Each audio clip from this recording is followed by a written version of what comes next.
But what you want to do, first of all, is apply it along your root line.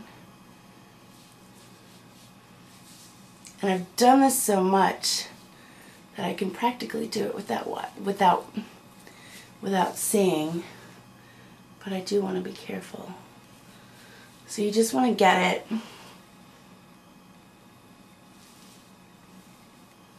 along your root line and come up on the side.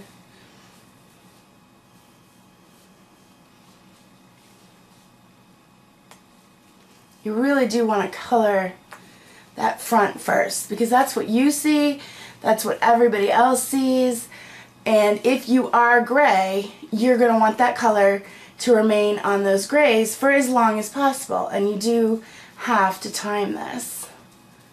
So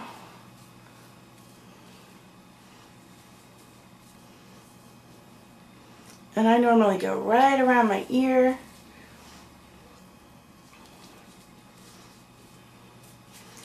And then I start sectioning it. I get a nice little part going there. And I hope this is showing up for you guys on camera, because it's hard for me to see in my little window. And then I just section it down, straight down, mix it in. And yes, I do get the color on my scalp. You want to be careful with some colors like black or reds. You don't want to get that really on your scalp. You want to concentrate more on getting it on your hairline, because it will show up. I am fortunate that this color works really well with my hair, and I don't worry about having a big, you know, it doesn't stay on my scalp to the point where it's hideous. So you just want to section your hair that way, then go down the other side and do the same thing.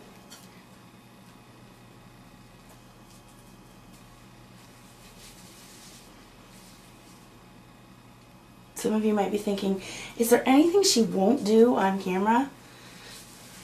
Well, yeah, there is. I just haven't made a list yet of what that might be.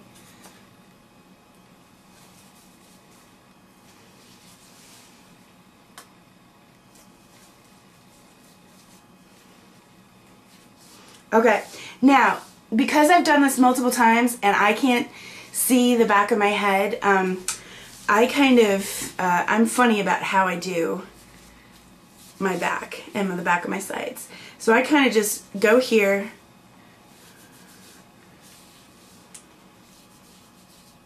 make a straight line, and mix in the root. And I can do this fast because I've done it so many times. It might take practice for you. Same thing on the sides. And make sure to get behind your ear on that side too. And remember, we're just doing root touch-up, although we will apply the color to the rest of the hair after the roots have had a chance to take. So, and then I just make sure that I've gotten it completely colored all the way through on the roots. So I kind of take my hands and make sure that it's all colored. Again, this is good. These are good tips to know for if you want to color your hair at home to save a little bit of money. Summer's coming, and you might want to do something different to your hair, but you don't want to spend the money in the salon. And I'm not discouraging you to go from going to the salon at all. I'm just on a tight budget, and again, I want to spend my money on things that, you know, matter more to me. Then you want to remove your gloves, and I'm going to show you a tip that I learned in cosmetology school that I've used all of these years. You want to hook one hand into the lip of your glove and pull it off. So now it's completely inside out. Then you want to do the same with the other glove. Now the color is attached in there and it's safe, and it'll be easy to put these gloves back on for when you apply the color to the rest of your hair. Now you want to go through with your wet rag, and you just want to gently rub along your hairline to remove any color that you've gotten on your skin. And you can also take a little bit of soap on the rag as well and do it that way, because the color, having only been on your skin for a short amount of time, the color will come generally right off. Now some people, the color doesn't come right off, but if you're quick enough, you should be able to get it all off and have nothing on your skin.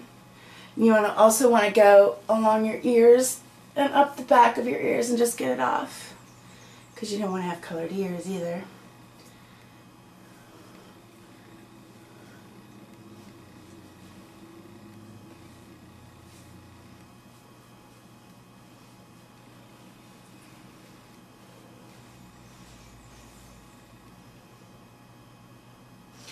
Alright, so that's it for now.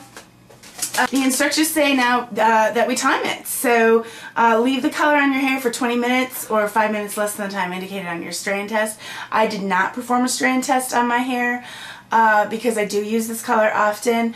I would recommend, if this is the first time you're using a color, to do a strand test, and they do give you instructions for doing a strand test in the box. It's kind of a pain in the butt, but it's important if you think you might be sensitive to the hair color to give yourself a strand test. You don't want to burn your scalp. You don't want to make your hair fall out. It's important to follow the directions on these boxes. I mean, these are chemicals that you're working with at home. You don't want to have an accident. So 20 minutes is what they recommend. If your hair is stubborn with the grays, you can leave it on for up to 45 minutes total. So what I'm going to do is I'm going to leave it on for 35 minutes, just the roots, and then I'll come back and reapply it through the rest of my hair and leave it on for 10. So I've got to go set that timer, but I'll be back to apply it to the ends in 35 minutes. See you then.